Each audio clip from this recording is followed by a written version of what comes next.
নমস্কার, আমার চ্যানেলে স্বাগত জানিয়ে আমি একটি ইলিশ মাছের রেসিপি খুব ঘরোয়া পদ্ধতিতে শেয়ার করছি। ভিডিওটি দেখতে থাকো, ভালোই লাগবে। আর এই বর্ষায় ইলিশ মাছ খেতে কার না ভালো লাগে। দেখো, প্রথমেই আমি এখানে 8 থেকে 9 পিস মতো ইলিশ মাছ নিয়ে নিয়েছি। ওটাতে ভালো করে নুন হলুদ মাখিয়ে রেখেছি। তারপরেই আলু ও বেগুন কেটে রেখেছি। ওখানে আমি মিডিয়াম সাইজের 3টে আলু ও একটা বড় সাইজের বেগুন কেটে রেখেছি। সাথে 7 থেকে 8টি কাঁচা লঙ্কা 2 ফাল করে রেখেছি। আর লাগবে এখানে 2 থেকে 3 চামচ মতো সর্ষে।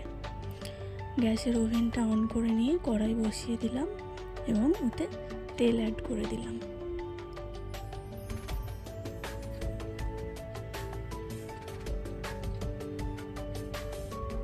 দেখো, তেলটা গরম হলেই আমি মাছ ছেড়ে দেব তেলটার মধ্যে এবং মাছগুলোকে একটু ভেজে নেব। খুব হালকা করেই ভাজবো, কারণ ইলিশ মাছ তো খুব বেশি ভাজলে ভালো লাগবে না, তাই একটু নাড়াচাড়া করেই এপিট ওপিট উল্টেই তুলে নিলাম।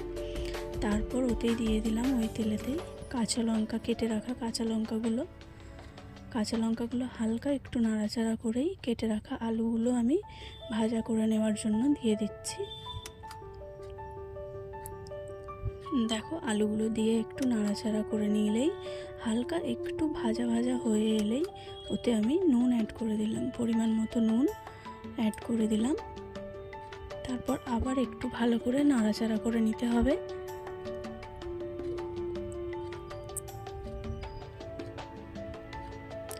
নাড়াচাড়া করে ঠিক এরকম পর্যায়ে এলেই কেটে রাখা বেগুনগুলো আমি অ্যাড করে দিচ্ছি এবং আবারও ভালো করে ভাজা ভাজা করে নিতে হবে।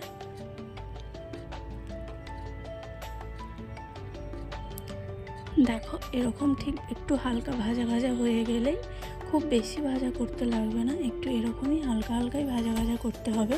কারণ ইলিশের সঙ্গে সবজিগুলো খুব বেশি ভাজা ভাজা করলে খুব টেস্টি লাগবে না, তাই হালকা ভাজা করে নিতে হবে। নিয়েই ওতে আমি 1 চা চামচ হলুদ অ্যাড করে দিলাম। দিয়ে আবারও ওই হলুদগুলো ভেজিটেবলগুলোর সঙ্গে ভালো করে মিশিয়ে নিলাম। নিয়ে আবার একটু ভেজে নেব যাতে হলুদগুলোর কাঁচা গন্ধটা চলে যায়। তারপরেই আমি এখানে জল অ্যাড করে দেব। যে যেরকম ঝোল খাবেন সেরকম জলটা দেবেন। আমি এখানে যতটা পরিমাণ আমার জল লাগবে আমি এখানে দিয়ে দিলাম। তারপর জলটা ঠিক এরকম ফুটে এলেই ভেজে রাখা মাছগুলো ওতে দিয়ে দিতে হবে।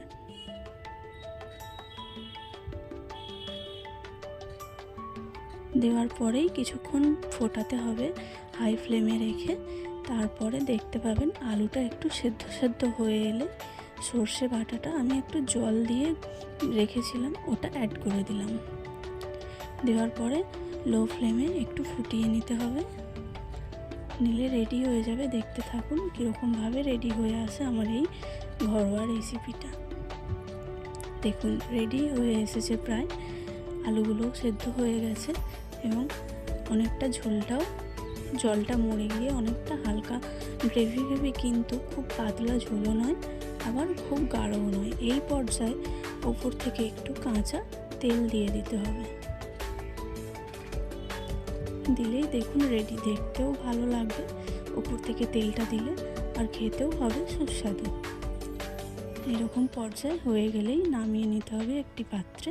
দেখুন, আমার রেসিপিটা রেডি হয়ে গেছে। এবার গরম ভাতের সঙ্গে সার্ভ করুন, খেতে খুব ভালো লাগবে। আমার ভিডিওটা কেমন লাগলো জানাতে ভুলবেন না। আর কে কীরকমভাবে ইলিশের রেসিপি খেতে পছন্দ করেন সেটাও জানাতে ভুলবেন না। দেখা হচ্ছে নেক্সট ভিডিওতে।